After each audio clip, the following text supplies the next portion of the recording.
Yeah, yeah, live.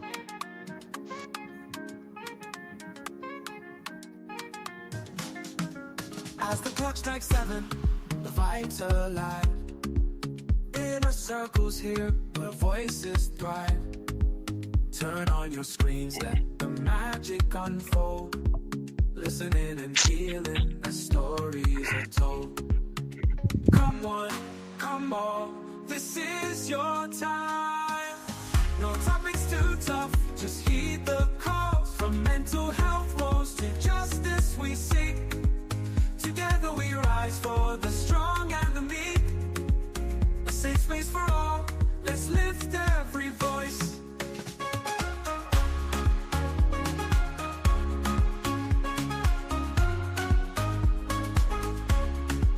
In a circle podcast where hearts unite, sharing our truths, bringing hope to the light. Community strong, we're never alone. Together as one, we've created a home. With laughter and love, we break down the walls. No topics too tough, just heed the calls. From mental health woes to justice we seek. Together we rise for the strong and the meek. A safe space for all, let's lift every voice. So join the conversation, let's set the tone. In a circle podcast where love is well known.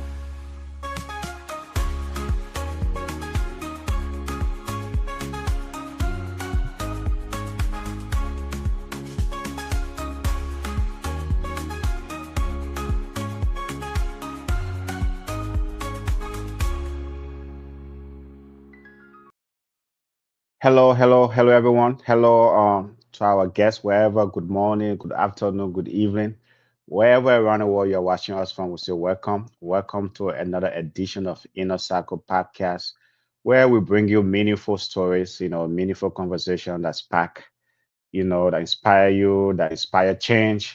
Today have two great panelists here, and our topic tonight is challenges immigrants face in adapting to new environments. Basically, the difficulties, right, that immigrants face when they move to a new environment based on social, political, or economic, challenges that they face, the difficulties. So tonight, we're going to be diving into that. It's going to be a great conversation. I have two great panelists with me that's going to be sharing their personal experience as well as giving their insights and things like that. But before we jump into that, like to continue to pray for the folks in LA going through a devastation, destruction of lives and properties. The huge wildfire that's going on in California right now. So our thoughts and prayers are with the families that are affected by that tragedy. And if you can afford to, help in any ways, the Red Cross and other, nonprofit organization, please do whatever you can. And then lastly, I just learned about this today, but as a Liberian immigrant, I was shot in North Carolina a couple of days ago. He was driving an Uber, and then he was shot by an 18-year-old kid. That's a sad situation. You come here, you leave your family back home, right? And then you come here and to meet such a tragedy. So our thoughts and prayers are with the family of Emmanuel. That's his name, like, Emmanuel Kwame Midi. So praying for him and his family. Very, very sad situation. 57-year-old, that's young, to meet such an untimely death. So with that, we'll jump into things. As I said, our topic tonight is challenges immigrants face in adapting to new environments, social, political, and economical. So I'm your host, as usual, Abe Kamara, and we'll go around the room and introduce our panelists. Mel. Good evening, everybody. Good evening, fellow panelists. Melvin Lanelzia here, and this is an important topic. I think we're going to tackle it from different angles tonight, and I'm excited about it. Just learn from you guys, try to participate as you listen, give your insight, kind of help us just to elaborate more and talk more and just create our environment for conversation. So looking forward to hearing it from different angles tonight. Okay, Peterson. Ladies and gentlemen, this is Peter Podcast. Doing everybody. Okay. If you can speak a little bit louder, Peterson, or if you saw our audience can hear you, having some difficulty there, but hopefully you can work it out. Sam, the director, Yikiyu. Am I pronouncing that right? Yikiyu Jr. Holy, You unmute, you unmute, Dada. You unmute that director. You unmute, my man. You talking, you bluffing, you unmute. Take that thing off mute then. Let's go. Yeah. Let me pronounce the last name for the man. Pronounce the last name for the man. Yiko you. Correct. Yikoyu, okay. It's really Yikoyu. easy. Thank Okay. you, Mel. So yeah. Good evening, man. It's good to be back here. AB, see what I did? I wanted to mash you on the show. You Oh, know, okay, okay. I said that man when I outnumber us. Okay, okay, So we came two blades and okay, no, okay. but I'm trying to save money like you, my man. So that's part of the How do you, 2025 goal. how do you know my boys to save money? Don't, Man, you don't know that leave it that at that. That way. leave it. That leave it at that. That leave it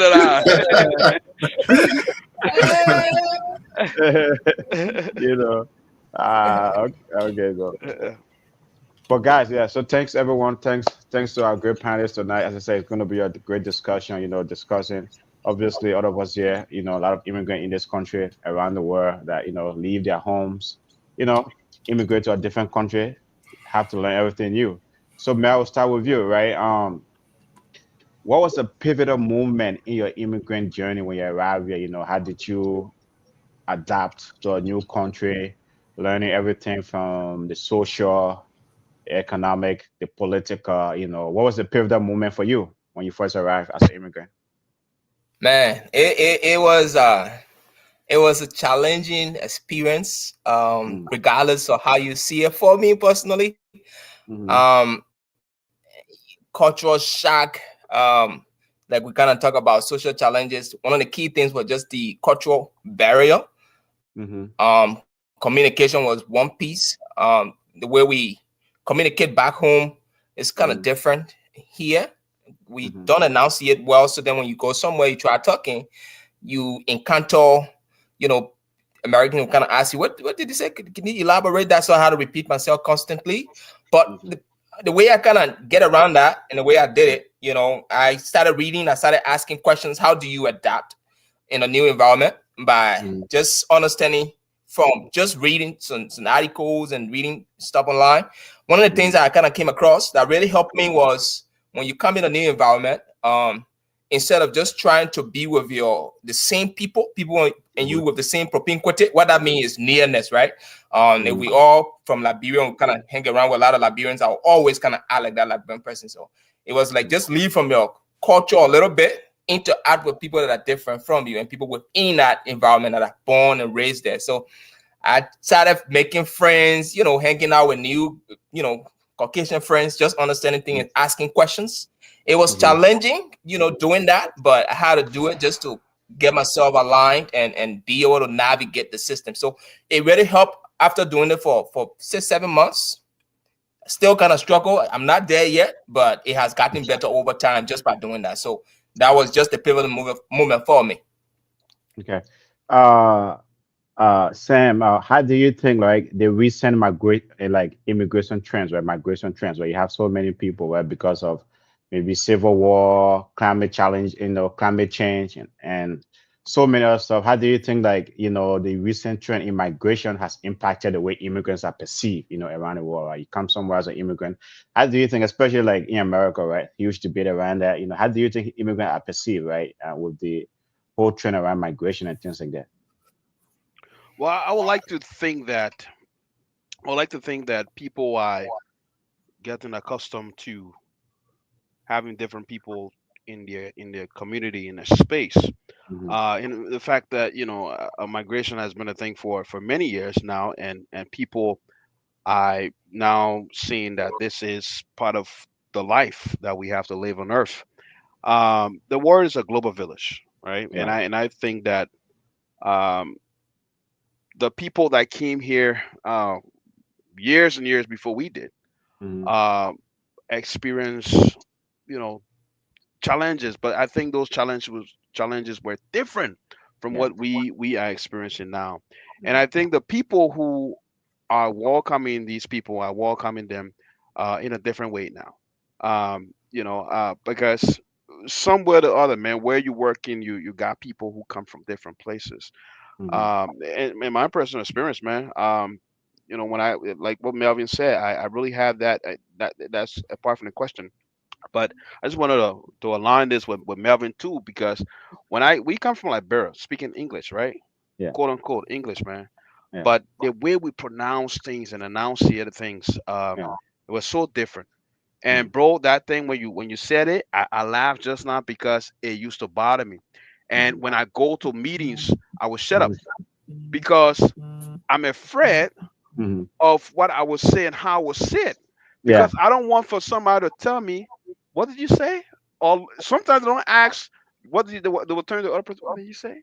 You Mm-hmm. know, and so Mm-hmm. it will be embarrassing. So most times I'll go to meetings, I will shut up, I won't say anything, you Yeah. know. And Yeah. sometimes before I say something, I'll play it in my head, make Mm-hmm. sure I'm trying to say the right thing.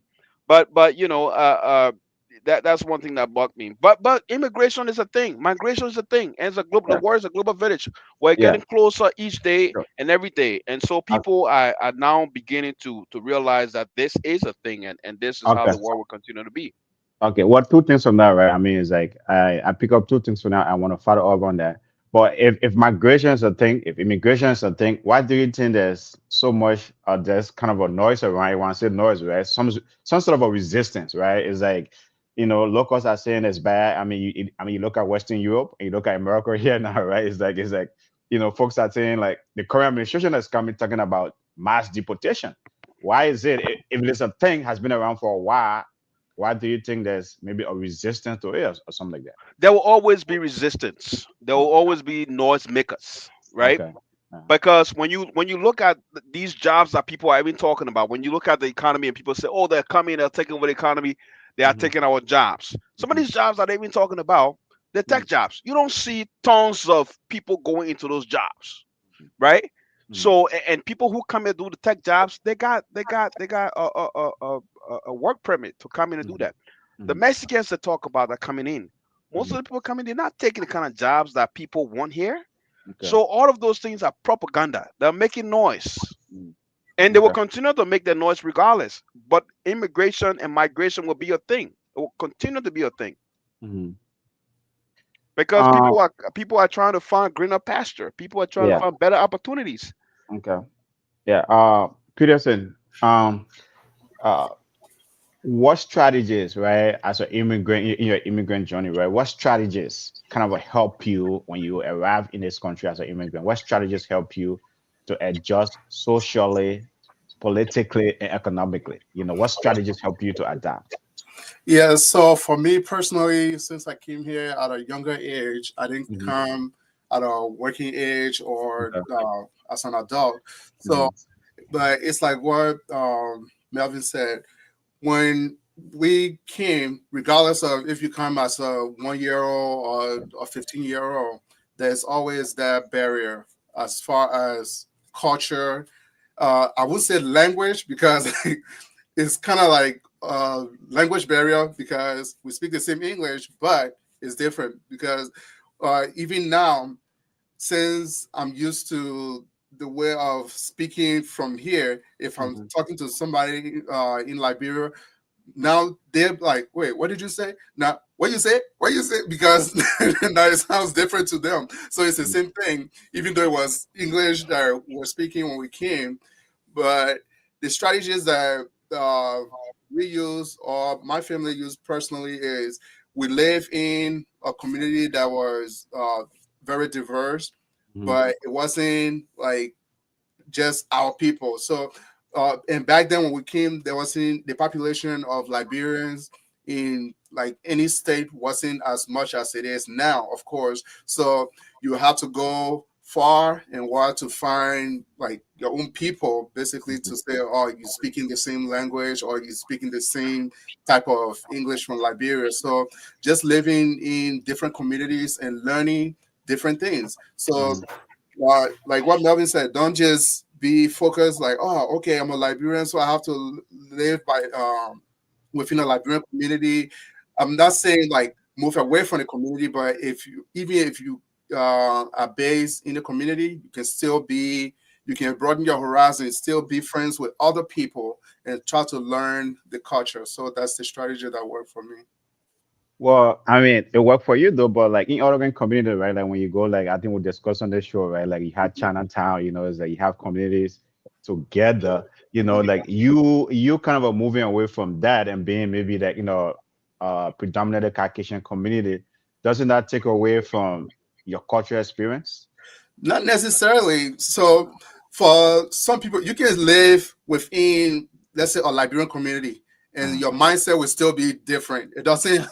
You can be there physically, but mhm, just your physical location doesn't determine like what the outcome would be culturally or socially. So you can still live there. That's why I say it's not by physical location. So you can still live within your mhm, community boundaries, mhm, but at the same time, you will have friends and you are associated with people from different backgrounds.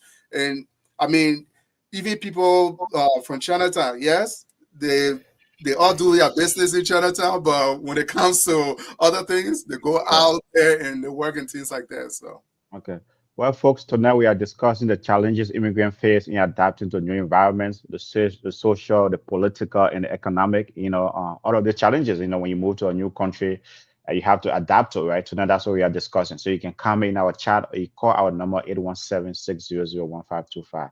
Mel, how can local communities, right, better support immigrants in navigating these challenges, the social, the cultural differences and the political? How can local communities, that are already here, how can they support immigrants in Yeah, great adapting? question. I think it's a good thing to have a community set up like support group. Right Hmm. now, for example, Minnesota, the Liberians here, Hmm. we have an organization, but I don't know if that organization is functioning. Now there Okay. should be a branch, right? That Uh, for me personally, I think there should be a branch in there like that will welcome people that come in the community. Like you have a group of people set up that can just ask around. We got new person here. Even if the new person come, there got to be a means to be like, hey, we have this organization here that going to help you navigate the system, help you get your social security number, walk mhm, you through how to go about getting your documents and stuff like that. But we don't have it. mhm, So that's something we lack within our community. But these are things we need to have. The way Sam just mentioned, something things are changing a little bit because there are a lot of mhm, people here now, trying to help new people as they come. And the more Liberians we have there, I'm not just limited to Liberian, but I'm saying the more people you have from a specific culture or country, they tend to help out. Like, hey, when I came here, this is what I experienced. I don't want you going through this, and give them their own, or things that they kind of struggle with. But then when you learn from that person, you don't want to go through something like that. So that is helping.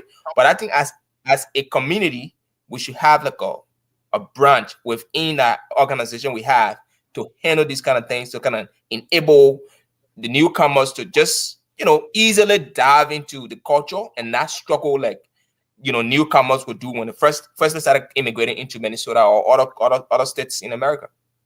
okay. Okay. Thank you for that. Sam, do you think that the recent calls around like DEI, right, diversity, is that kind of a creating opportunities for immigrants, especially new arrivals or even those that have been here for long, right? The calls for diversity, equity, and inclusion, right? This initiative, is that kind of a creating opportunities for immigrants?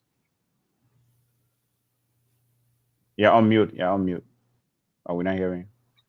I haven't looked at the stats Yeah. to speak from a research standpoint, but in itself, the idea in itself, if it's something that will materialize, it will definitely create opportunities Hmm. for people, because you're talking about being inclusive, including others into something. So the bigger picture, if it works out, it'd be great. And, it's a new thing.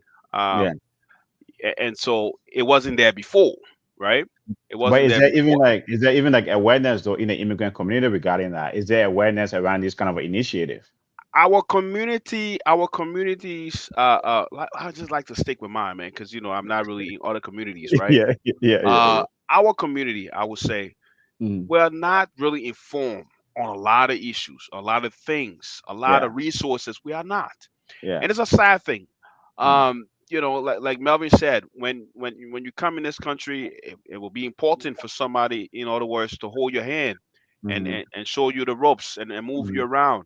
Look, Mm-hmm. man, if some of us had come to this country with that kind of opportunity or Mm-hmm. those kind of opportunities, I mean, we would have probably done some things differently.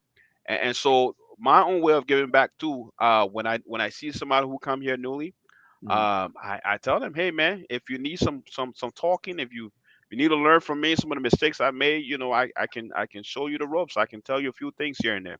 So you But don't if close we it. had So you don't close the gate on them. You open your gate. Your doors are No, open I'm for I'm willing you. to share, man. I'm Okay. willing to share, and I really hope that Mm-hmm. we can have a place, right? Mm-hmm. And that's why I believe so much in the mentorship program. And I always talk about this, right? Mm-hmm. A mentorship program, a resource, a center Mm-hmm. where new immigrants can come Mm-hmm. and go and sit down. I think other communities have it, but in Mm-hmm. Liberian community, we need that where Mm-hmm. immigrants can come, Liberians who are just coming to the U.S. can come Mm-hmm. and get information on Mm-hmm. jobs, on Mm-hmm. Mm-hmm. schooling, on housing resources, on this Mm-hmm. and that. Mm-hmm. People can volunteer there. I would love to come over there and volunteer. Sure, sure, sure. And something like that. So it is something that is good. That will be Yeah. helpful to our community. Yeah. Well, just to that point, right? The parent organization of this podcast, is working on an initiative like that. Inner Circle itself is working on a resource center, community center here in Minnesota, and that's a project that obviously you are involved in it, honorable director, and things like that, Sam. So that's something we are working on. So I'm glad that you brought that up. It is something that as I said, the parent organization of the podcast or the platform is working on. So that's something hopefully you will see soon in our local community here. To Mel point, if that ONM you're referring to, if ONM is not OLM, doing it, Organization of Liberian in of that Minnesota. Yeah. Minnesota is not doing it right, What that what other is that? What organization. is that organization? Is here in Minnesota? Well, I know you're trying to be shady. remember, Man, all joke aside, so I just want to throw that out there, I mean, things like that. But Peterson, like, I mean, in like you're in the Chicago area there, right? What it is, is like how do you navigate, the as new arrivals, right? I mean, like the local laws, things like that. In Liberia, there are a lot of things sometimes. In Africa, sometimes a lot of things you can get away with, right? But as an immigrant, there are certain things say it's a no go, right? How do new arrivals, especially immigrants, how do you navigate that? Yeah, so uh, like Sam, I will stick to my community because that's the one that I'm Yeah, familiar with. yeah. So for the Liberians here in the Chicago area, we Mm-hmm. do have like the OLM in Minnesota. We have organization of Liberians in Illinois, and then we'll have also organization of Liberians in like Chicago. And Okay. so within the Chicago area, we have two groups. We have the city, like the Mm-hmm. south side of the city, and then we have the suburban people. So Okay. for the group, the suburban group that I'm part of, Mm-hmm. so we have a community group chat that Mm-hmm. everybody is included in the group chat, Mm-hmm. and every once in a while we get a message or group message that say, "Oh, there's a new person that is coming to our community. Let's welcome the person," and Mm-hmm. then when we have like community meetings, Mm-hmm. that person comes and then everybody like give pointers like, okay, if like Sam said, if you need help with this, let me know. I know this one. I know this one. If Yeah. job in the healthcare sector, because a Mm-hmm. lot of Liberians Yeah. working those, okay, you can contact this person and what's your experience like? What's your career path so that it can Mm-hmm. put you on the right path? Do you know how to drive? Okay, well, here's a book and you Mm-hmm. can learn. But as far Yeah. as actually holding the person here to say, oh, okay, come and send you my car. Let me let me teach you. Yeah. I haven't done that personally. Only back then when other Yeah. family used to come, Mhm. but now we are kind of far apart from each other. Okay, but the fact that even like you guys are doing that, right? I think that's a great initiative. You don't find out in a lot of Liberian communities, Right. around around here. The fact that, but how did that whole idea come about? For you guys to mainly like kind of, is like each one help one, right? Like let us help each other. How did that idea come about? Yeah, it wasn't always like that because I think when the group started first, there was a lot of, I don't know, division among them, but then we just stick with it. Like, okay, even if it's a small amount of people, if everybody don't come, uh, Hmm. we said, okay, these few will be consistent with me. And then we say, okay, whenever we have a new member of the community, you're from Hmm. Liberia, it doesn't matter what part of Liberia you're from, you are Liberian and you are part of the community, we're going to welcome you. This is, and unlike Minnesota, where there's like 100 churches, here in the Chicago area, especially the suburbs, we have like one Liberian church. That's it. So everybody will say, okay, this is our community like church. This is Hmm. where we go. Everybody go to the morning or the white church in the Hmm. morning, and then you come to the Liberian church in the afternoon. So, but that idea just came about people being coming together and then asking questions like, okay, what do we do if somebody new is in the community, and how do we reach out to the person? Because when people come first, they Yeah. sometimes like either afraid to reach out because they Yeah. don't know who's going to be acceptable to them, Yeah. who's going to accept them, and things like that. So that's how it came about. Okay. Mel, I mean, it's like, what have kept you, right, since you immigrated here to these United States, what have kept you motivated during difficult times? Especially like as you said, maybe when you came, you have folks to maybe hold your hand, as Peter's alluding to. But still, right, as an immigrant, it's a new environment for you. There's so many so many factors, there's so many moving parts. What have kept you motivated, right? Like if you ever face a difficult time or experiencing something that you feel like, gosh, I don't think if I were in Liberia, I was ever going to experience that. Difficult time. I Hmm. think America has a lot of opportunities that we don't have in Liberia. So moving here and seeing these things, I was hungry. I was hungry when I in Liberia. When I mean hungry, I was trying to push myself, like grow. So and there were not a lot of opportunities. You won't go to school. You don't have means of forging ahead education wise. To even enter LU back home is challenging, right? You take entrance, it will take Hmm. you 4 to 5 years before you enter. So now coming Hmm. here and just going to take an active placement and say this is where you're starting and you're not going through the challenges is an opportunity. Getting job in Liberia is harder than getting job here. Somebody with high school degree can get a job and make money for themselves. So the opportunity here. So difficult time comes with all of these opportunities here. It kind of seemed like a motivation to me. But in Okay. addition to what really kept me, my Uh-huh. siblings when they first moved out here, Yeah. they were really kind of focused and they were further ahead. They understood how things work here. So when I came, it was more like oh, Melvin will guide you along the way. Both of them Hmm. were nurses when I came. So they aided me throughout and I got on my feet. So those things kept me going. But again, like I said, the key piece was I wanted more. I wanted to grow and I saw the opportunity and I just keep on going. I mean, there are a lot of challenges here. But you just, as an individual, you just got to know what you want and know where you headed and focus on that. Not that I know what I want, but I kind of, like I said, I'm hungry. So I try to push myself more to grow and be able to to do something for myself and my family. So basically, your past experience down there, where you say, "Hey, man, I came from a very challenging environment. Now I'm here. Even though I'm a have ups and downs, but that alone is that in of itself is a motivation for me, for you." Absolutely, brother. Absolutely. Okay. Absolutely. Okay. I'll say another piece here before we kind of go to the next person. So that piece, right? Yeah. It is a motivation, right? Knowing that Okay. you come from school, you even going to school, you don't even have transportation to pay your way some days, right? So now you Hmm. walk from LU campus. If you live on an old road, you do that. You're looking at about 20 plus miles or 30 miles walking. So looking at that and living for that environment and seeing the opportunities here, if you're somebody who wants to grow, it serve as a motivation. It will put you. You got your own car. You getting things for yourself. You getting things doing. Except you just want to be. You don't want to put yourself right. So yeah, those are the motivational pieces that really kept us going or kept me going since I transitioned to the system here in America. Okay. Sam, do you think the media portray immigrant in a positive light, or maybe whatever portrayal the media is portray immigrants? Is that kind of a contributing to a positive perception about immigrants, especially in these United States? You're on mute. You're on You're on mute. mute again. There are.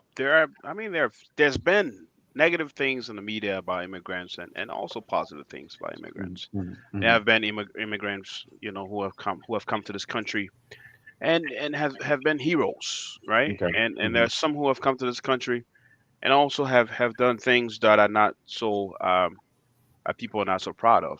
mhm, So it goes both ways. I wouldn't sit here and say that the media uh intentionally, does things or say things about the immigrant society. I think the media tends to go with what's trending mhm, sometimes.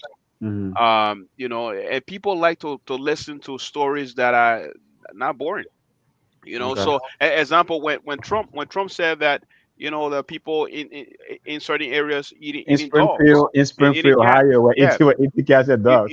How do you? eating Yeah. How do cats you? How do and dogs. yeah. The media ran with it, Okay. but that's just what the media is about. But the Mm, question that to answer the question, I think that the media, has a way of bringing the good and bringing the bad, mhm. even when it comes to immigrants in this country. But how do you think that the immigrant communities of right can kind of like if it's like the whole Springfield, Ohio story, right? How do you think the immigrant community like have gotten ahead of that, right? Say no, man, that's not you. That's not who we are, and and things like No, that. but you gotta understand the media has a power that one community doesn't have. Uh, The media is able to put an info. Look, even if the media wants to pull you out right now as something else that you're not, you can't get ahead of it. The media but controls the airways yeah. and the Although, like, cyberspace I in a mean, way. these days, right, is like, I mean, I know you have the traditional media, right, but these days, like the platform that we have right now, right, where we amplifying immigrant voices, we are kind of amplifying different voices. Are immigrant communities doing enough to amplify their voices, Oh no, right, to that's a tell their fine that's a story? fine question in that way, looking at things that way. Yeah, Yeah. there's strength in unity, Mm-hmm, AB. So mm-hmm, you can have a million Liberians in one community or a million Asian in one community. If mm-hmm, they're not together, mm-hmm, they're not strong enough, mm-hmm, right? Or mm-hmm. you can have even 20,000. But once Yeah. you have unity, right, you can come together and make a statement. You Yeah. can come together and put your resources together, however it takes. Mm-hmm, You can put your resources together and say something. So there could have been something done. I'm not mm-hmm, aware if they did something or not. But for mm-hmm, example, if something like that happens, like within our community, if Trump were to or was to accuse us mm-hmm, of being cat eaters mm-hmm, or glade eaters or whatever it is, mm-hmm, if we have a strong community, we can come together and go on one radio station and speak out. Even the togetherness can even give you the boost to even want to say something. But when you're not together, everybody says, "Oh my man, the man said out there, leave it, man." Who will mm-hmm, come together? Who's coming forward? mm-hmm, To really stand up and say something.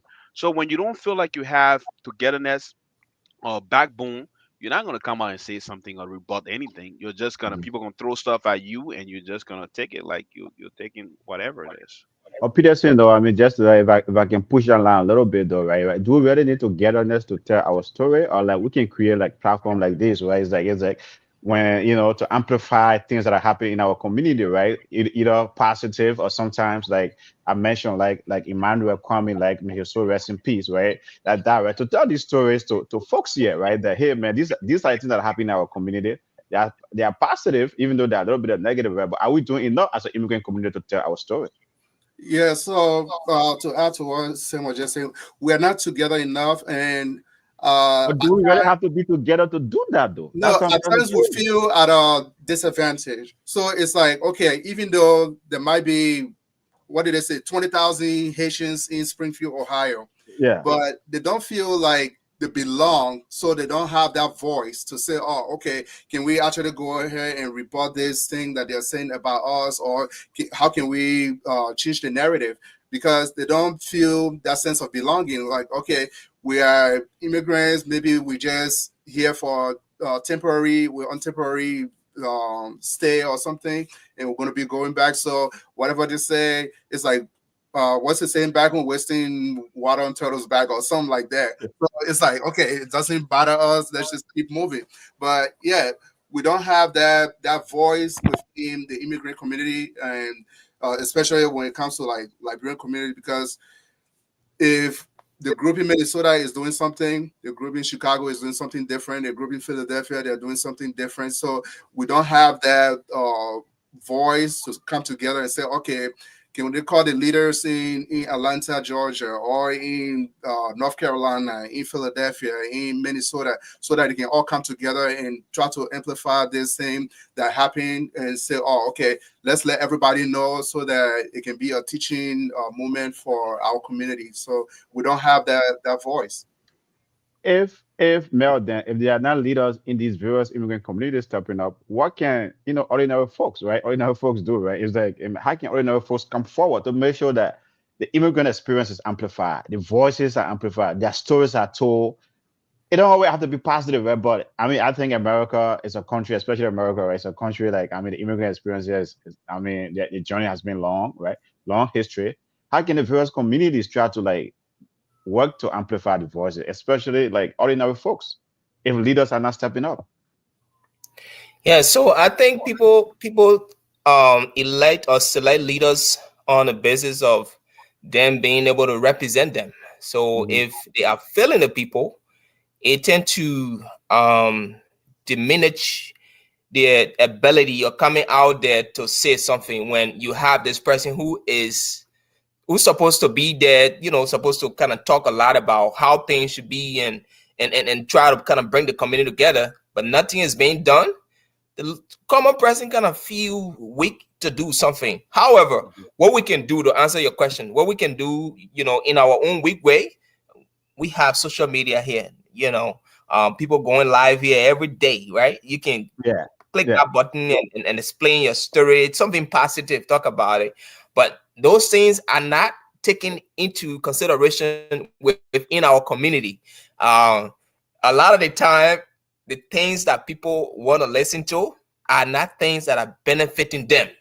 A lot of the time, there are things that are negative. So when somebody come in and say, I want to explain, how I immigrated in America and things that I kind of went through and how I navigated the system, you wouldn't have a lot of people kind of watching that. Or just be there. And those are positive stuff. And these are things that are really driving people away from just trying to do something constructive.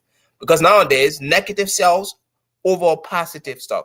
So we are in a community where you have a bunch of Liberians that are doing well, but you Hmm. barely see them in the Liberian community.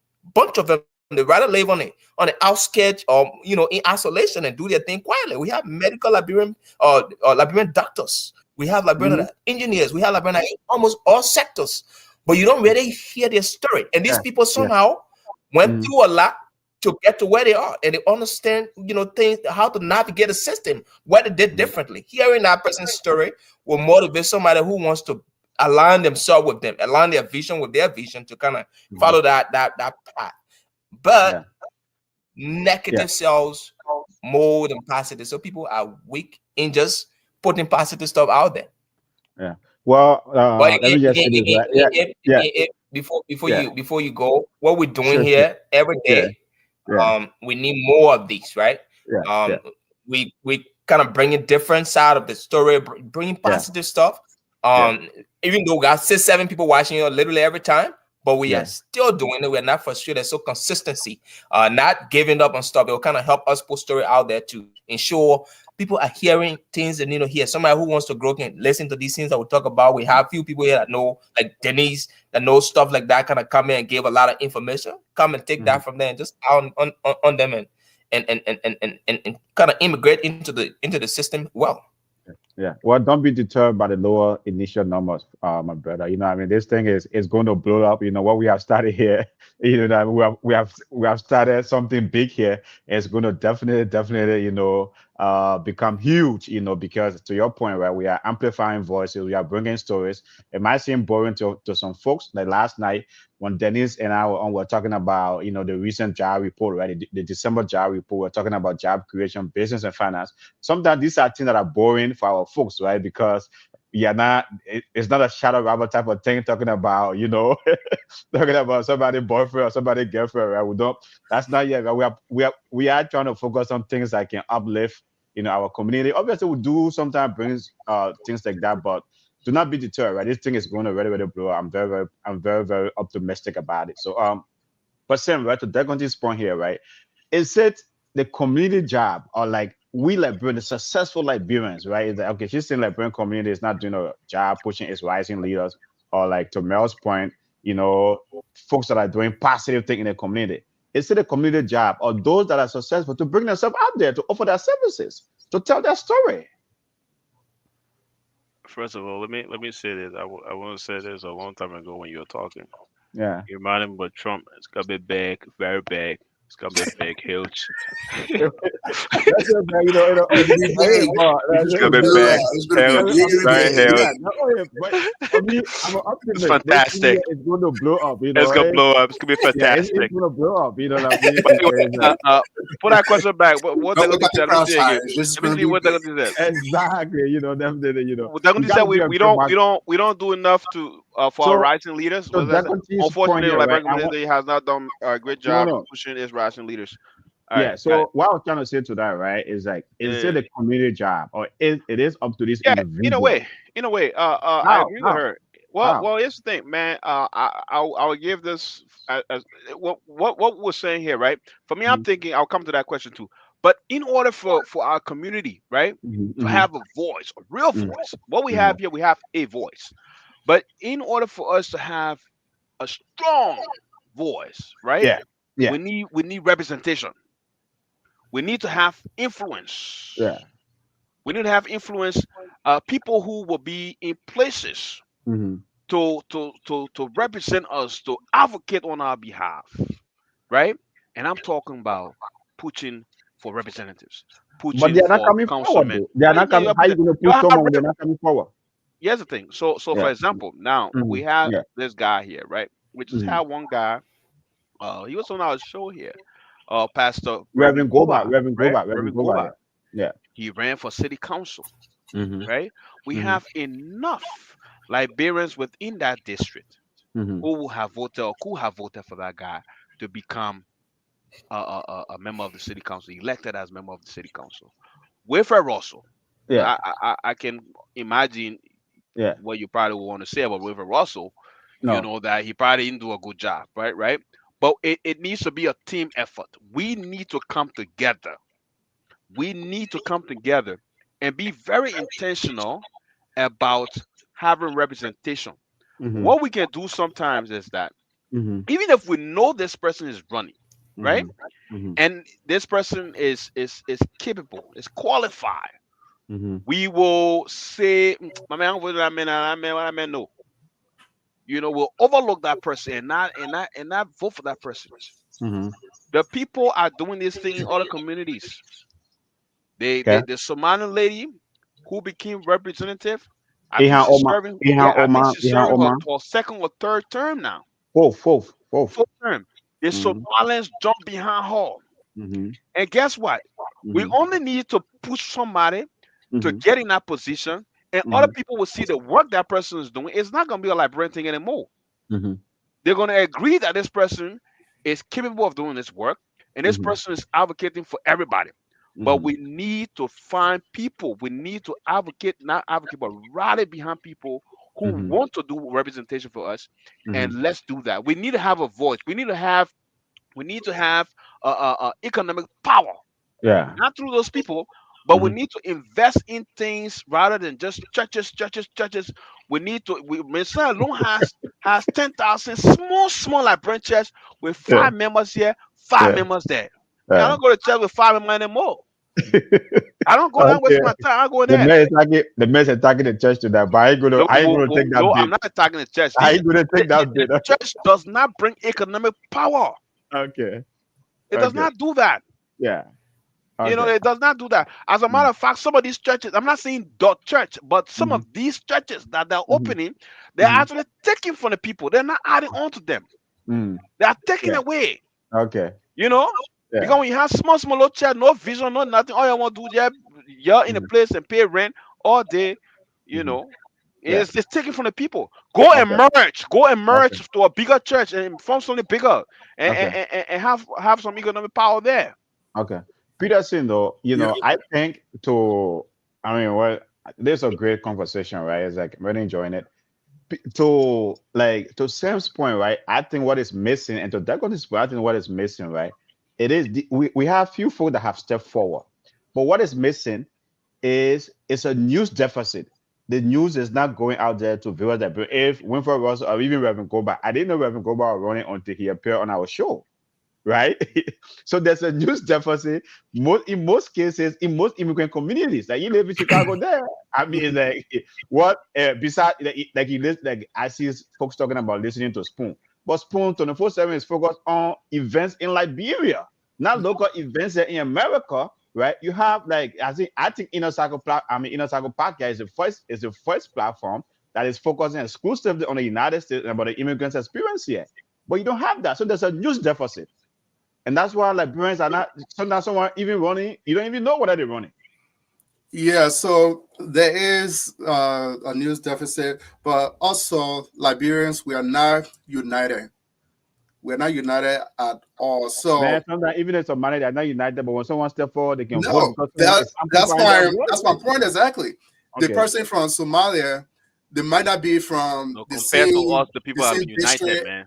They might not be from the same district as all the other Somalians that are in Minnesota. But once that person come up and say, "Oh, I'm a Somalian," all of them will rally behind that person. But for us Liberians, if one person steps up or comes forward and say, "Oh, I want to represent you guys," they say, "Oh," then right away, instead of thinking as a Liberian, we say, "What part of Liberia are you from?" "Oh, you no, I can't vote for this person. Oh, I can't rally behind this person. What does he like? You said, what does this person know?" Or we try to sabotage the person's campaign and their credibility diminish. And for that reason, they cannot come forward because if somebody puts themselves forward, you expect your community to rally behind you, but not us Liberians. We are so uh, divisive when it comes to politics. Anything that has to do with politics, we don't want to come together. Is So, it only politics though? I mean, is it only limited to politics? well, that's the one that I see most of the Okay. time. Okay.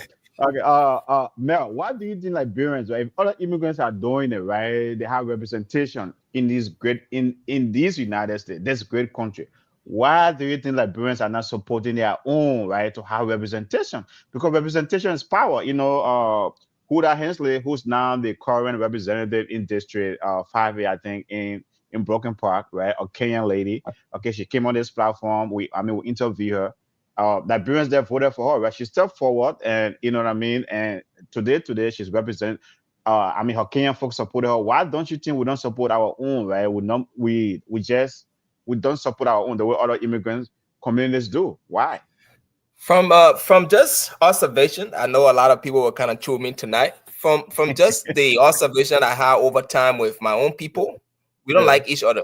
Okay, we don't like Whoa, each that's other. wrong. Why? Why? Yeah, that's Well, exactly what I'm saying. we Yeah, don't. So, Abe, I'll give you an example. Then I'll answer your Mhm. question. Yeah. You can work at a job as a Liberian that they Yeah. have more Liberians worker, right? Yeah. Maybe you're Yeah. in a factory for the purpose of this conversation, and you are sent to a supervisor position, Yeah. right? Yeah. Your own people you supervising, Liberians, Mhm. right? That you have their interest, you try to help them. Let's say the person really want to help them. Mhm. These people will start running propaganda against you, going to the Mm. Caucasian and telling them stuff about you. Yeah. They will have issues. They rather go to the web person up there like the manager and talk to them and not talk to you. So this is how we are over time. This is how Liberians function. It's not a Yeah. good thing. We don't like ourselves. Mm. They rather work with the web person than work with their own kind. But when they are in trouble, then they Mhm. come back to you and be like, "Oh, this happened, or can you help me?" Now that's how we are. So that comes back to Mhm. answering your question. We don't like ourselves. We don't like our own people.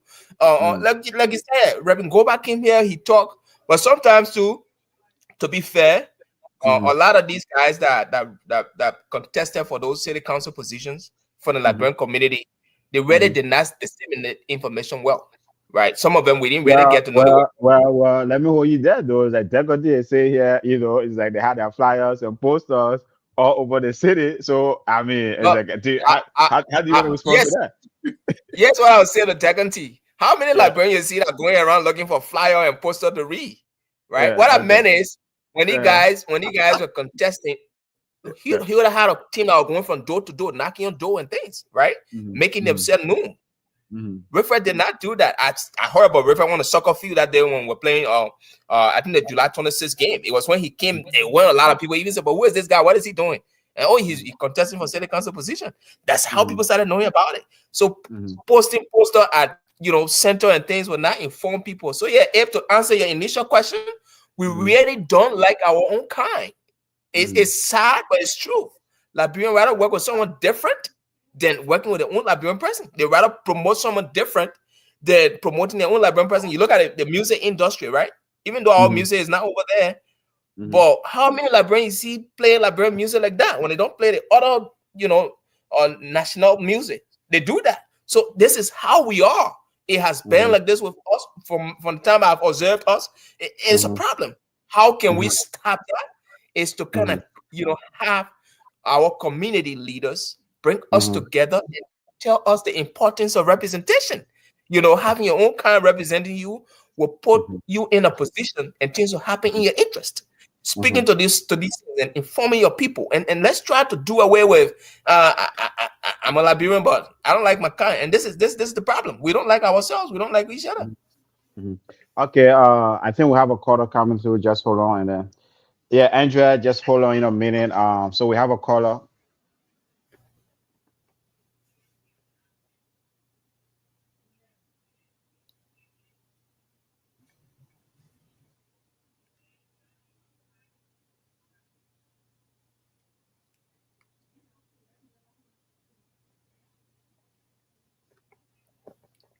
Okay, go ahead.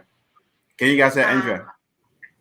Yes, I was burning because I was hitting it hard today, and I'm like, I gotta chime in with my brother. I would say as a first generation Ghanaian American, Mel, you hit so many points, and I'm just gonna call it what it is. Sometimes we can be crabs. I'm just gonna say it. We can be crabs to our own people, crabs in a bucket to our own people, and when I think about from the outside looking in, especially in the Ghanaian community, we have tons of doctors, lawyers, all of that. And sometimes, like you said, we stick to our own. And at the same time, a lot of it is, because maybe, they pretty much can be hating. They hate on your success. But at the same time, when you peel the layers back, that's usually problem with that individual, right? And you think about, our families that have come over. There's some people that have never had, right? So when they see people doing good, I feel like it's a reflection when they're like hating all of that maybe that's something to do with, these are things that they wish they had and couldn't do. But like for me, I'm always, my biggest pet peeve is like, if you see somebody doing something that you want and have, open your mouth and ask for help, or open your mouth and ask how you got there. The worst thing they can say is no. And I'm a big believer of closed mouths don't get fed. If you don't ask questions, you won't have. And I know Peter said you made some really good points too. I know you were talking about some of the individuals out in Illinois and Chicago. I used to actually live out there. I used to live in Schaumburg, and I lived in Jefferson Park. And when I think about even like the Ghanaians out there, they're different. They do a lot of things together, but they're kind of siloed in their ways, and they do come together and they help in different ways. But when I just think about just why, when it comes to like helping in transitioning folks that are coming from back home, it's like people don't want that burden sometimes, and people don't want that financial burden because they think about like how hard it was for them to get here and get to where they need to be. And so sometimes I see people with the mindset of, oh, I did it. It was hard. You figure it out and you'll get there. But that's not always the right way. You know what I mean? And I feel like, like the work that I do in public health, the biggest thing that we always think about is it's important to help the weakest link, because the weakest link will basically make everybody else bigger. So you think about like, let's just say you have a suburban area, but then you have like, maybe you have public housing and it's not the best area. Yeah. If you put your money together and make sure that those folks have what they need so that they can thrive and they have education and resources, everybody will benefit because you have more of an educated group. Everybody else has the resources. But I just think that sometimes our own people can be our worst enemy. And you think about like the Hmong people, they come from different tribes and all that. They have come together. They have their own plaza. They have their own shops. And they get grants and funding because they're able to show that they can work together Okay. to better themselves, and Okay. they look out for each other. They have their own schools, and I just think that, from when it comes to the African, like, I'm going to say the West Africans too, Yeah. because I feel like we tend to divide a lot. Okay. If we were to really put our minds together and really think about helping each other and coming together, Yeah. I really think we can make some things happen. But unfortunately, we can be our worst enemy. Okay. So Okay. What that's all I got. Okay. What? Thank you so much, Sandra. Thank We you. appreciate your contribution. Thank you so much. Thanks for calling. Yeah. You're welcome. Bye bye. Well, yeah. So, guys, what's the reaction to that, right? I mean, I know Andrea touched on a lot. What's the reaction to that? Mel, I will start with you because she said you raised some great points. You hit some great points. So I will start with you. What's the reaction? Oh yeah, Andrea, thank you for calling and giving those insights. And these are things we've been talking here. If we don't like ourselves, we are our own enemies, like she put it. So Andrea really did a great job by answering the question you asked me earlier. So I really appreciate her coming on here and buttressing things we're talking about. Okay. Peterson, what's the reaction? I know she mentioned the Chicago area. I know you have talked about the Ghanaians in Chicago, right? How to Yeah. put on, yeah, how to put on this one big event every once a year. Ghanaians from all over the world come. But yeah, Yep. but what's the reaction to her? Yeah, I mean, thank you, Andrea, for the call. And it's like what we're saying. So, to what Mel said earlier, if you have Liberians, because we can say West Africans, but we Yeah. stay with Liberians in a specific place, they Mhm. will rather sabotage that one person that is supposed to be like their voice or they're supposed to be representing them. They rather run propaganda against that person. And it's like what I said, but mine was in the political circle where I said, if somebody comes up, we support the person because we usually go back to, what part of Liberia does this person come from? And who are they? Why would they want to represent me? What have they done for me? I don't know this person and so forth. So we are not together. And is that united we stand, divided we fall type of thing? Since we don't want to come together, it's going to take a long time for us to find proper representation. Okay. Sam, I don't know if you heard. Yeah, I Okay. did. Yeah, yeah. What's the reaction to that? And why do you think the West African community, right, have a hard time coming together and uniting for one common cause, right? To Andrea's point. To your point earlier, you see the East African or Somalians are coming together doing it. You see the Kenyans, right, as I said, who appear on our platform here, just got elected. Why do you think West Africans are finding it hard to come together? Man,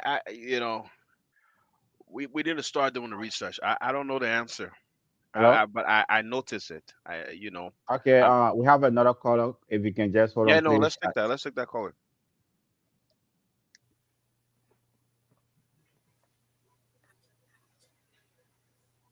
Go ahead. Your name, where you calling from, please? This is Dee calling. Okay. I wanted to add my input to what we're talking about. Sure. Tonight. Okay. From my observation, part of what is plaguing us as Liberians, there's a very deep mistrust that we have for each other. It's not necessarily like or disliking, but mistrust. Okay. We don't trust each other. So, for example, when Liberians leave here to travel home, now some of them got right, Yeah. they don't even want to tell people when they're leaving, right? Okay. It's that mistrust of, if I tell you, what would you do with my information? Okay. So even here on this side, we find that even when you see Liberians in any career field, right? Yeah. Sometimes they will not choose their own; they will go to somebody else because of that deeply seated mistrust that we have for each other. Then also, when you couple that with the tribalism that we kind of grew up, the tribal sentiment. Yeah. So we kind of lose the focus of, we need to see ourselves as, from a cultural perspective, what they say, like roots to branches, that we're all from the same root, but, we bear different, we come, have different branches. Okay. And so we're struggling with that. We struggle with that all across. You look in Liberia, it's the same. You look here or in the diaspora at large, it's the same. They wanted to add that there. Okay. Thank you so much, Dee. Thanks for calling. Thanks for your contribution. We appreciate it. Yeah. So, Sam, you can continue your thoughts, and I will ask you guys for to react to the comment. So you can continue your thoughts. Sorry for cutting you off, but we needed to take our call. You unmute. You unmute. You unmute. D came in with a very good point. Mm-hmm. I noticed that Liberians would trust another Liberian when they don't have any options, right? Mm-hmm. If Melvin and myself met in the Hague and we had no other Liberians there, we will start bonding. But once we start having options, we will start trusting those other options that we have. And D really put a point, man. The mistrust, and I think it's a cultural thing. It's a cultural thing because growing up in Liberia, you know, you you hide information all the time. You're taught to hide information. You're taught not to share your business. You're taught not to share your achievements. You're taught to hide everything, as though when you say it, then it won't work out. That's the mindset some of us have. That when you share your goals and your visions, then it won't work out. So Mm-hmm. then instead of you actually, when you have these goals and these aspirations, Mm-hmm. instead of you actually having people to rally behind you, Mm-hmm. you're scared Mm-hmm. because you feel like when you start talking about it, then it won't work out. Yeah. But It's a but cultural thing. okay, male though, right? Is that okay? Yeah, Sam is saying it's a cultural thing, but you come in this developed society, develop, one of the greatest country in the world, right? Everything is open, right? Yeah, it's like you see successful people all over.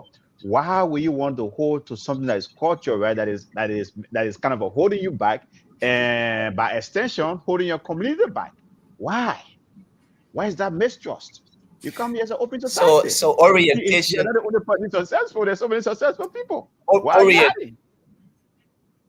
yeah, orientation is key, right?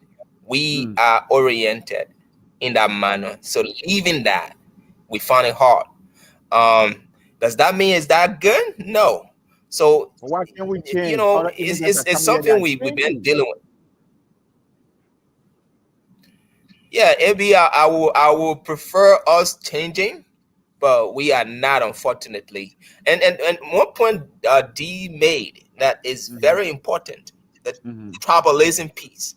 That piece, you will not believe there are people in the great United States of America, Hmm. for the purpose of this conversation in the Liberian community, that Hmm. still go with that mindset of tribalism.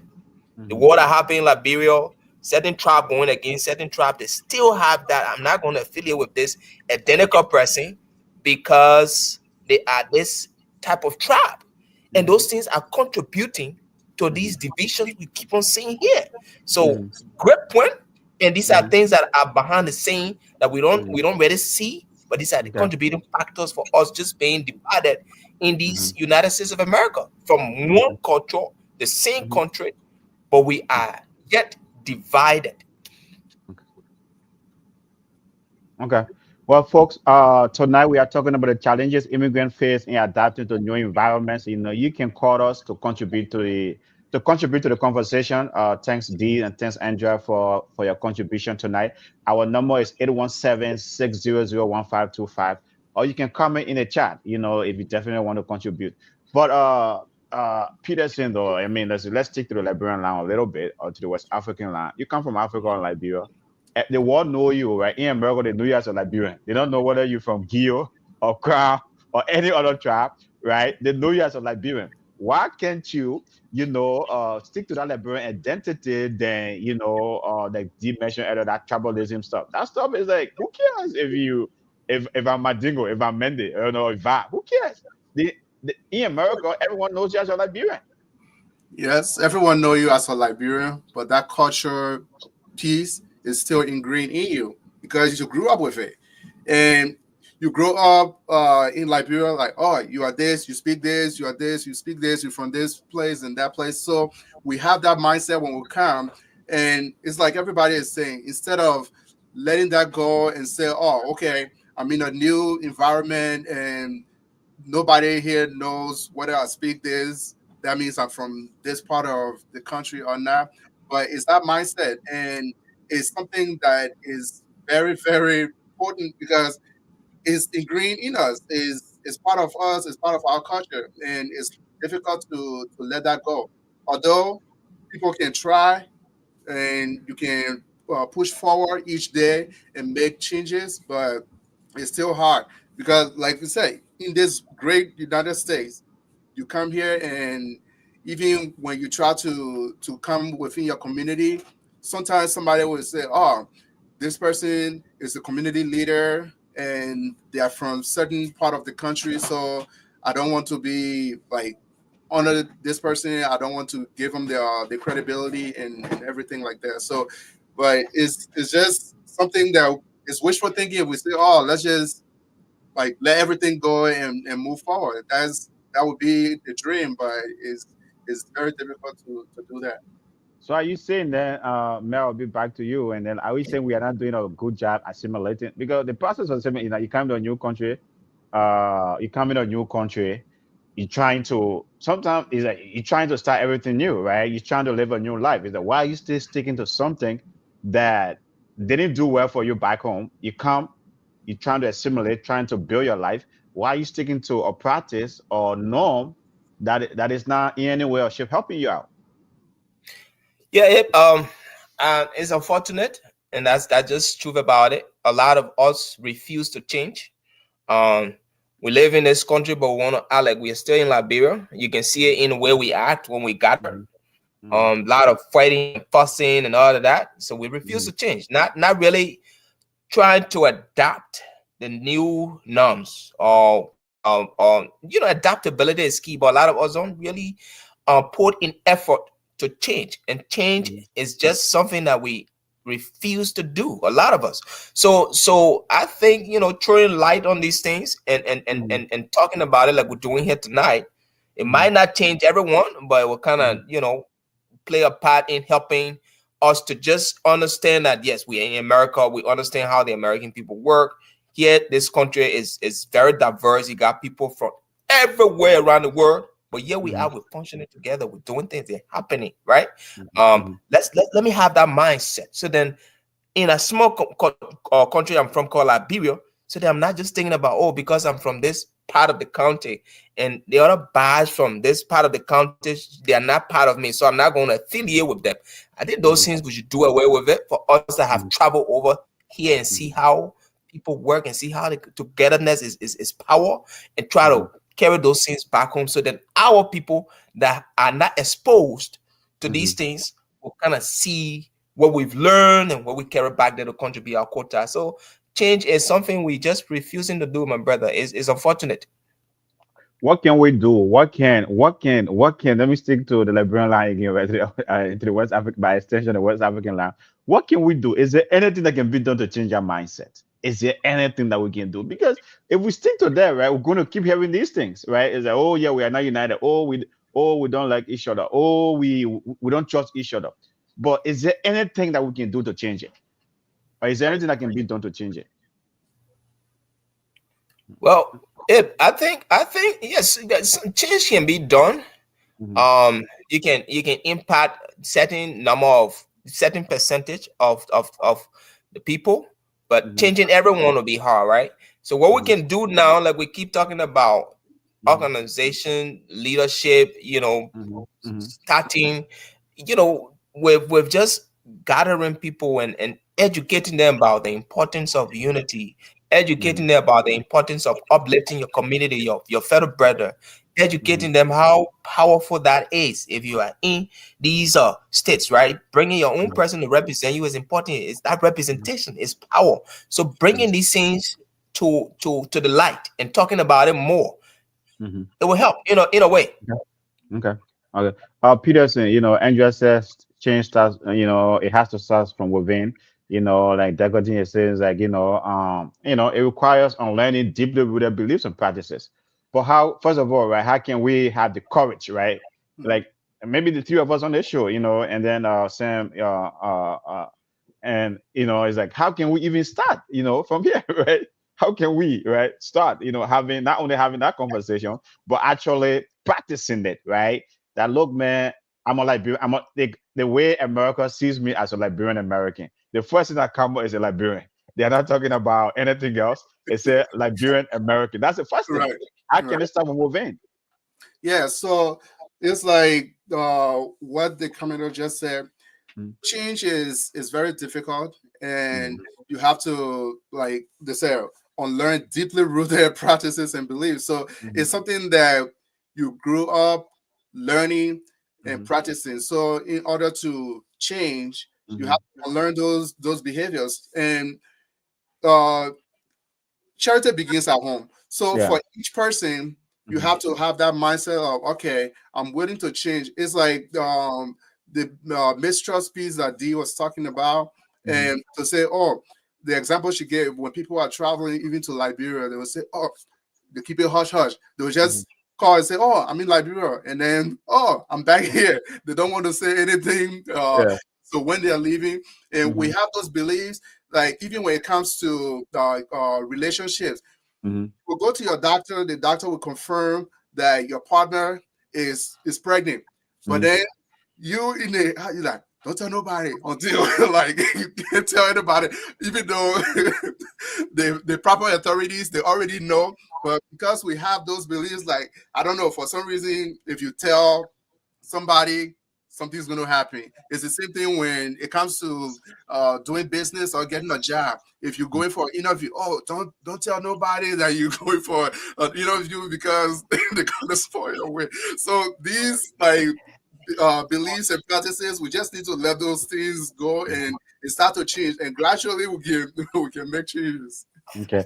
Well, D, let me just tell you, right? This is a Liberian, this is a West African or African or it's an immigrant show. It's not like that whole Liberian mass. Saga, we don't believe in that. So to your point, and folks are gonna come. It's the beginning of everything is a process. So don't matter gossip. That just gossip. That gossip holds no water.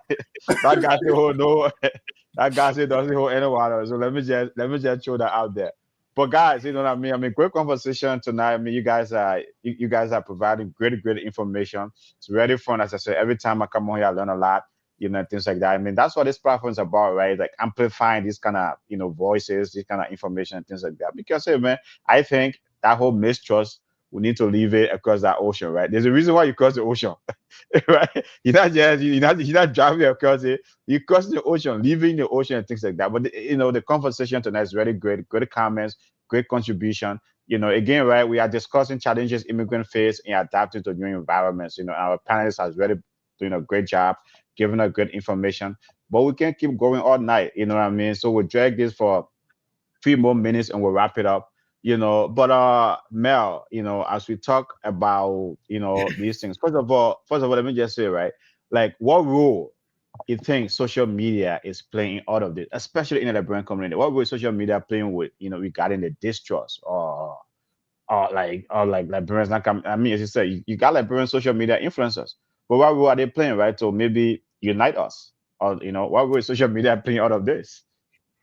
I mean, social media is a great platform. It depends on how you're using it, right? And if I'm Mm-hmm. using it to promote, drama every day, it's not really impacting anything. Are Liberians are So Liberians using it the right way? Let's stick with Liberians. Are I Liberians would using it the say, right way? a lot of us, I would say 80 to 85% of us don't use it the right way. Okay, We so that's use a it to no. Liberians are dramatize not using it things. the right way. We're not, my brother. Okay, Now, let me ask you a okay. question, AB. Yeah, go I ahead. know Go, you go, asked me a go. question. How Yeah. many platform within the Liberian community on the social media that Mm-hmm. you see promote positivity aside Mm-hmm. from here and maybe what do you guys call spoon talk show? And Mm-hmm. how many platform within the Liberian community on the social media that promotes positive activities or promote these kind of things we're promoting here? Mm-hmm. You would count three, but when it comes to negativity, Mm-hmm. almost everyone has platform, and all they talk about is traumatizing. So somebody Yeah. loving to my woman, this one happening, this other person here left from this state and went to Dallas and they're dating somebody wife. These are the kind of things we promote, and these things we have kids that are coming. We can't be doing this. Mm-hmm. Um, and as much as it's good to entertain people, but we need to Mm-hmm. focus more on the positive piece so then the upcoming upcoming generation, kids we born here, can understand our culture, Mm-hmm. understand where we are, and stand for something. Because Mm-hmm. these things, if we continue to do it, is Mm-hmm. generational. It'll be continuous. There gotta be a group or generation to be like, it has to stop, and let's push for positive activity in our community so then upcoming generation can grow so that can be impactful to a lot of people.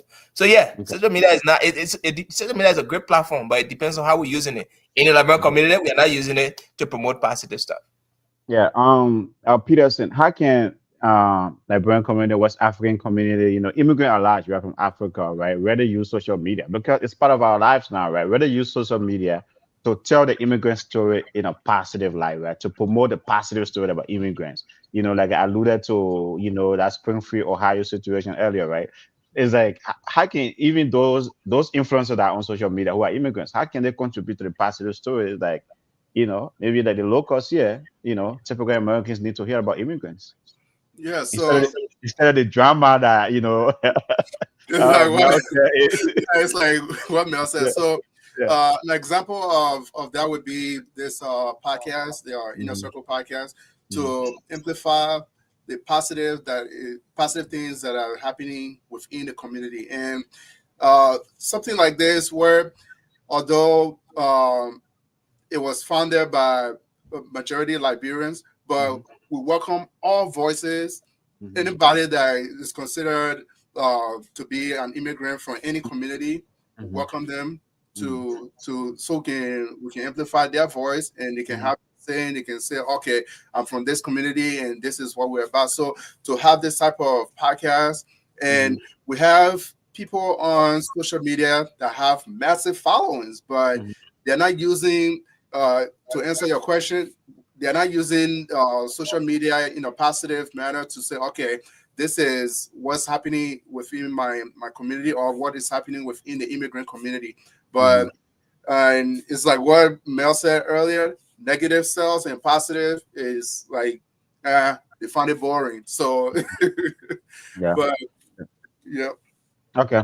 Well, with that, folks, we will try to wrap this up. And I said we can't keep going all night. So, Mel, as we wrap up tonight, on this very, very important topic, I think is a great topic for us to have, and things like that. These conversations need to be had, and that's why we are here for Inner Circle Podcast. As we close tonight, what message you want to leave our audience as we wrap up?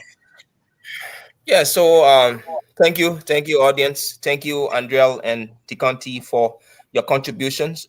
We appreciate your insights, and we've learned a lot from you guys tonight too. As I close, my closing message tonight will be around the challenges immigrant face here and how you can kind of help yourself. I think if you moved in a new environment as a person, the first thing to do is to first understand that culture by asking questions. One of our callers kind of mentioned that asking questions, regardless of it being a right or dumb question, you're going to have an answer. So asking relevant questions that will help you navigate the system is key, right? So for us immigrants, let's try to come together, people. Let's try to promote our kind. Push for representation, come together to have a force. Unity is powerful. If we can unite as a group of people and just focus on doing one thing, we will do Mm-hmm, great. Look at our community, my brother. The Somalian community put out a mall in Minneapolis. We don't mm-hmm, have anything we can point to, but look at the amount of Liberians we have or West Africans we have it. And we can be like, this is what the community have done, and this is where we can go to identify culture, stuff like that. None of that. Coming together, it will give us that power to enable us to do that. So tonight, as we close, guys, keep on coming here. We'll keep on doing what we can do, learn and come and share what we've learned, and also learn from you. This mm-hmm, platform, that's why we want to promote these kind of things within our community. Thank you, everybody. Thank you, Peterson, Sam, and Abe for all of what we just did here tonight, and those that contributed in the comment section and call. Okay. Well, here there's a African mall growing up in Philadelphia, and I think the next project we need to work on here is build a West African mall in the northwest suburb here, and things like that. So we're going to bring some great minds together and do that, because to me, I believe in wealth. We need to start creating generational wealth. So we need to do that. But Peterson, as we wrap up tonight, what is the message you want to leave our audience, on this very important topic? Yeah, so I want to say thank you to you, gentlemen, and Sam that was here, and all the commenters, those who called in, Andrea and Dee. Thanks for your contribution. Uh, and for my party message tonight, I want to say for those who are immigrating to the U.S., it doesn't matter where you're coming from. Uh, find within your community people that you can learn from that have gone through the struggles to say, oh, okay, I'm just coming here. How can I go about with job hunting? How can I find affordable housing? How can I do this? And for those that already live here, we need to come together so that we can have that organization or have that representation to say, okay, if somebody new comes into the community, it doesn't matter where they come from. How can we reach out to that person so that the struggles and challenges that we have, so that person cannot go through it, to make their transition easier for them, so that if they're coming with families or if they're coming alone, so that they can face these same challenges. And the mistrust and the tribalism and things within the West African or Liberian community, we need to let those things go and come together, because if we continue with this mindset, we'll always be divided. But we need to come together and be united. Okay. In a Well, folks, circle with that, that podcast concludes the where end of our hearts unite, man. You guys ready for that? sharing our truths, bringing Great hope to the conversation. That's what light. we're here for. It's here, man. Community And don't get strong, discouraged we're by the never by the current alone. numbers. I did think, as I said, it's going to be Together as huge. I one, we've definitely tried to call me created earlier. It's going to hope. be huge. It's going to So blow up. join the We're doing something conversation really and great. set As the I said, tone. we are the only platform that In a focuses on the circle immigrant community in podcast these where United love States. is So what I they think, want. I'm very optimistic that Inner Circle podcast is going to be where folks can come and get and learn and grow. We're going to bring some innovative stuff here to our community. So thank you so much, guys. Great conversation tonight. We're going to be back here on Tuesday, next week, with another great topic. So Peterson, thank you so much for the contribution. The great man, it was great tonight. You really hit it out of the park. And yeah, as well, man, Peterson. So good night, All right. everyone. See you next week. All right. In the words of Trump, this will be big.